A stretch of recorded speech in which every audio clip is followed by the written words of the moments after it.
Hello friends, आप सबका स्वागत है आप सभी के आपके अपने चैनल अभी अपडेट पे। आज हम सभी के साथ इंपॉर्टेंट वीडियो में और आज की इस वीडियो में हम सभी आपके साथ डिस्कस करने जा रहे हैं सीबीएसई बोर्ड क्लास 10th के लिए जीएफएन हम बात करेंगे।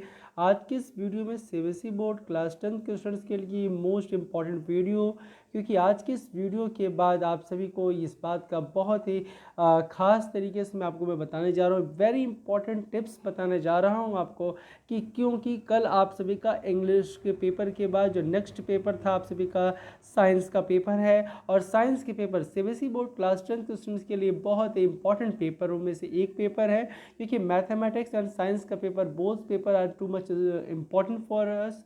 सो कैसे हम लोग उसको प्रिपेयर कर सकते हैं, क्योंकि लास्ट स्टेज है और लास्ट नाइट है आप सभी के पास, और उसके बाद कल मॉर्निंग से आपको पेपर देने हैं, आपको एग्जामिनेशन हॉल में एंटर करना है। तो किस तरीके से साइंस के पेपर में आप क्या स्ट्रेटजी बनाकर जा सकते हो, इसको मैं इस वीडियो में आपके साथ शेयर करने वाला हूँ। तो प्लीज़ जो भी कैंडिडेट फर्स्ट टाइम विजिट कर अपने चैनल अभी अपडेट पे, अभी तक चैनल अभी अपडेट को आपने सब्सक्राइब नहीं किया है तो जल्दी से चैनल अभी अपडेट को आप सब्सक्राइब कर लेंगे। सभी कैंडिडेट साथ साथ बेल आइकन को क्लिक करिएगा, और जो भी कैंडिडेट फर्स्ट टाइम विजिट कर रहे हैं प्लीज़ इस चैनल को सब्सक्राइब करेंगे, साथ साथ और भी दूसरों के बीच में शेयर करेंगे, जैसे उनको भी ये इंपॉर्टेंट टिप्स मिल जाएँ कि एग्जामिनेशन में कैसे आप सभी को और किस स्ट्रेटजी के साथ कल के पेपर साइंस को देना है।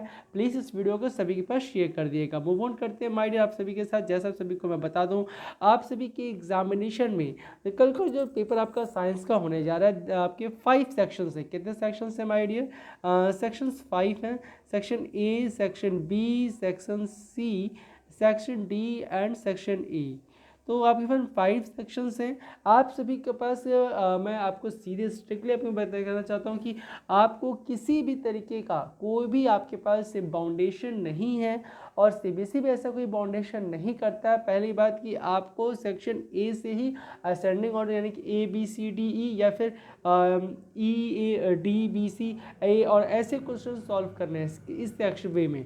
आपको आपके ऊपर डिपेंड करता है कि आप किस तरीके से सेक्शन की शुरुआत कर रहे हैं, कौन सा सेक्शन की। हाँ, मैं बस ज़रूर ये कहना चाहूँगा कि आपको बिल्कुल भी टाइम वेस्ट नहीं करना है। कल के पेपर में मोस्ट इम्पॉर्टेंट पॉइंट में अगर हम बात करूँ, टाइम वेस्ट नहीं कर रहा है। जैसा कि सभी ने देखा, आपको जो पहला पेपर था इंग्लिश का, तो इंग्लिश के पेपर में आपने को एक पहला बार एक्सपीरियंस तो हो गया होगा कि आपको किस तरीके से एग्जामिनेशन में एंट्री करनी है। एंट्री करने के बाद आपके किस तरीके से आपको जब क्वेश्चन पेपर बुकलेट आपको दी जाएगी और आंसर शीट्स दी जाएंगी, तो आपको 15 मिनट्स का जो टाइम अलॉट रहता है एक्स्ट्रा, आपको स्टार्टिंग के 50 मिनट्स के टाइम को किस तरीके से आप यूटिलाइज कर सकते हो, इसके रिगार्डिंग में मैं बता देता हूँ आप सभी को। देखिए, इस 15 मिनट में पहले आपको इस बात को भी आप पहले एश्योर हो जाइएगा क्वेश्चन पेपर को देखने के बाद कि आप किस पैटर्न में और किस तरीके से आप क्वेश्चंस को सॉल्व करने की शुरुआत करने जा रहे हो, क्योंकि इससे क्या होगा, आपका टाइम वेस्ट नहीं होगा। या फिर पहले से माइंड आप सेटअप करके रखिएगा कि आपको कौन से सेक्शन की से कैसे शुरुआत करनी है। बट मेन जो एक्सपीरियंस होगा आपके क्वेश्चन पेपर का, वो आपके एग्जामिनेशन में हॉल में अपीयर होने के बाद मिलेगा, और साथ साथ आपको साइंस के क्वेश्चन पेपर को देखने के बाद मिलेगा। तो उसके अकॉर्डिंग आप टाइम शेड्यूल्स और टाइम स्ट्रेटजी को आप मेंटेन कर लीजिएगा। फर्स्ट ऑफ ऑल हम बात करें जो section A B C D E जो सेक्शन हैं आप सभी के, उसमें पहला सेक्शन आप सभी को मालूम है एमसीक्यू बेस्ड क्वेश्चंस हैं। तो हालांकि बहुत सारे कैंडिडेट क्या करते हैं, सेक्शन ए से शुरुआत करते हैं। देखिए, टॉपर्स भी अगर हम कहें तो वो विदाउट टाइम वेस्ट किए हुए प्रॉपर वे में करते हैं स्टार्टिंग, और सेक्शन ए से स्टार्ट करते हैं। तो आई होप सो आप सभी ध्यान से देखिए, सुनिएगा इस बातों को, ये सेक्शन ए से आप भी शुरुआत कर सकते हो। साथ साथ आपको नीटनेस दिखानी बहुत ही ज़्यादा ज़रूरी है। इस वजह से आपको कोई भी अगर रफ वर्क करना है तो आंसर शीट का जो हॉरिजेंटली आपका पेज मिलता है, हॉरिजेंटल पेज है, तो आपके पास बहुत ज़्यादा आपको स्पेस रहेगा लैंडस्केप फॉर्म में। तो आप उसको प्रॉपरली एक मार्जिन ड्रॉ करिएगा, अपनी आंसर शीट में प्रॉपर मार्जिन ड्रॉ करिएगा। और देखिए, टॉपर जैसे रफ लिखते हो, यहाँ पे लिखने के बाद अपने रफ वर्क को यहाँ पे परफॉर्म आप कर सकते हो। नीटनेस दिखनी चाहिए कि कॉपी में, जैसे एग्जामिनेशन में आपका एग्जामिनर की गुड इंप्रेशन होगा आपकी कॉपी का एग्जामिनेशन के सामने। तो फिर सेक्शन ए सब स्टार्टिंग कर सकते हो। अगर हम बात करें तो जो भी क्वेश्चंस दिए जाते हैं प्रॉपर वे में आप कीजिएगा। और साथ साथ बहुत सारे कैंडिडेट्स क्या करते हैं, जो सेक्शंस आपको दिए जाते हैं और जो MCQ बेस्ड क्वेश्चंस होते हैं उसमें जो है आप ऑप्शन से लिख कर छोड़ देते, तो आपको ऐसा नहीं करना है। जो भी क्वेश्चंस दिए जाएँ उसके प्रॉपरली आप जो ऑप्शंस दिए जाएँ उसके साथ साथ जो भी डिटेल्स जो दिए गए हों उसको भी आप ज़रूर लिखिएगा, तो डेफिनेटली आपको इस पे पूरे के पूरे मार्क्स मिलेंगे। और नीटनेस, यहाँ पे जो मैं बात करूँ नीटनेस की, वो नीटनेस भी देखने को मिलेगी। तो आप सेक्शन ए से शुरुआत कर सकते हो। देखिए आपको टाइम वेस्ट नहीं करना है, जो क्वेश्चंस नहीं आएंगे आप उसको स्किप करिएगा और लास्ट में करने की कोशिश कीजिएगा। ओके माय डियर फ्रेंड, अगर MCQ बेस्ड क्वेश्चंस की बात करें तो ऐसा ना हो कि आप ये 20 MCQs को करने में ही ज़्यादा टाइम वेस्ट कर दो। जो मेन क्वेश्चंस है, जो मार्क्स ज़्यादा गेन कर सकते हैं क्वेश्चंस, उसको आप ध्यान ना दो, केयर ना करो, ऐसा नहीं करना है। आप 15 मिनट्स को यूटिलाइज कर सकते हो माय डियर। स्टार्टिंग के आप क्वेश्चन पेपर की जो MCQ बेस्ड क्वेश्चन हैं उसको एक बार थॉरली रीड कर लीजिएगा, जैसे आपको समझ में आए क्वेश्चन क्या बोला जा रहा है। और उसके बाद जैसे ही आंसर शीट आपको परमिशन मिलती है कि आप ओपन करके लिखिए आंसर्स को, तो आप उसमें वहाँ पे आंसर्स को मार्क करके और लिख सकते हो। ओके माय फ्रेंड, कुछ ये पॉइंट्स थे। अब हम बात करते हैं सेक्शन बी की। बहुत सारे कैंडिडेट्स को मैं बताना चाहता हूँ, सेक्शन बी हो, सेक्शन सी या सेक्शन डी, कोई भी अगर स्टार्टिंग आप कर रहे हो तो आपको नेक्स्ट पेज से डालनी है। जी फ्रेंड, नेक्स्ट पेज से आप डालिए कि हम सेक्शन बी से स्टार्टिंग करने जा रहे हैं।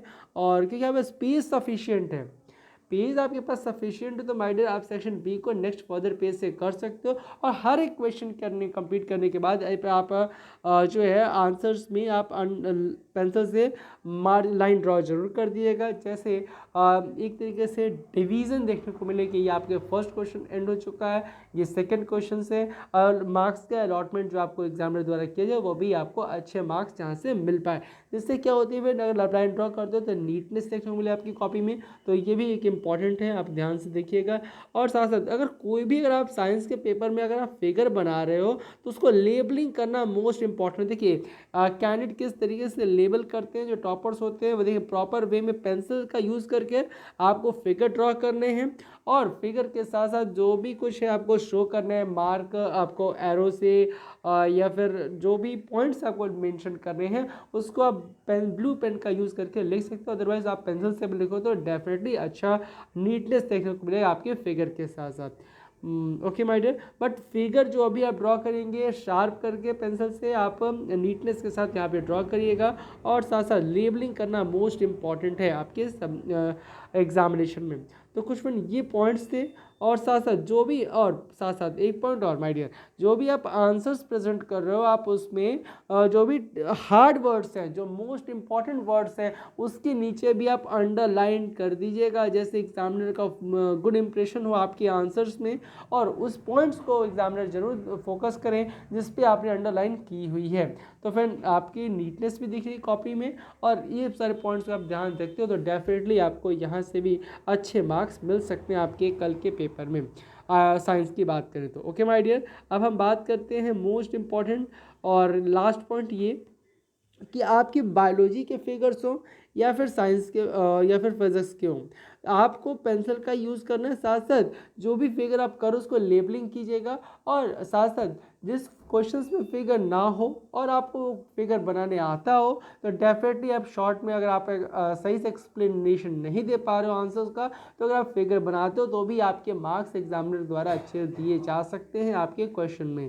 तो फिर ये कुछ इंपॉर्टेंट टिप्स थे, अगर आप फॉलो करते हो तो डेफिनेटली आपने जो एक्सपेक्ट किया है आपके साइंस के पेपर में, क्योंकि साइंस का पेपर और मैथ्स का पेपर मोस्ट इंपॉर्टेंट पेपर्स हैं, क्योंकि इसी के बेसिस पे आपका डिसीजन होता है कि आप सभी क्लास 11th में PCM ग्रुप के स्टूडेंट बैच में एनरोल हो गए या PCB या फिर कॉमर्स स्ट्रीम या फिर ह्यूमैनिटीज़ सब्जेक्ट्स में। तो फिर इसलिए साइंस के पेपर और मैथ्स के पेपर में आपको फोकस ज़्यादा करना है। बट साइंस का पेपर कल है तो आप साइंस में जो है मोस्ट इंपॉर्टेंट जो भी कुछ पॉइंट्स मैंने आपको यहाँ पे शेयर किए, तो डेफिनेटली अगर आप फॉलो करते हो तो आपके अच्छे मार्क्स मिलेंगे आपके एग्जामिनेशन में। और मैंने टॉपर्स की आंसर शीट भी आपके साथ शेयर कर दिया, आप देख लीजिएगा। और जो भी मोस्ट इंपॉर्टेंट डायग्राम्स हैं उसके रिगार्डिंग, साथ साथ जो मोस्ट इंपॉर्टेंट जो एक्सपेक्टेड क्वेश्चंस में आ सकते हैं एग्जामिनेशन में, क्या पैटर्न रहने वाला है, ये सारी वीडियोस हमारे चैनल पे अपलोड कर दी गई हैं। अभी तक अगर आपने नहीं विजिट करके देखा तो जल्दी से जाइए कैंडिडेट्स, और आप जल्दी से एक बार डायग्राम वाले जो मैंने आज ही अपलोड किया है मॉर्निंग में, आप उसको जरूर विजिट कर लीजिएगा, जैसे आप सभी को भी मालूम हो जाए कि किस तरीके से डायग्राम से एग्जामिनेशन में फिजिक्स में और बायोलॉजी से डायग्राम से एग्जामिनेशन में जो मोस्ट इंपॉर्टेंट डायग्राम्स हैं उसके बारे में आपको मैंने वहाँ पे बताया है। तो प्लीज़ इस वीडियो को जो भी कैंडिडेट फर्स्ट टाइम विजिट कर रहे हैं चैनल पर, अगर फर्स्ट टाइम विजिट करें सभी कैंडिडेट, तो चैनल को जरूर सब्सक्राइब करेंगे, साथ साथ बेल आइकन को क्लिक करेंगे और इस इंपॉर्टेंट वीडियो को सभी कैंडिडेट के बीच में से शेयर कर देंगे। ओके माय डियर फ्रेंड, फिर मिलेंगे my dear friend next video में। So thank you for watching this video, thank you.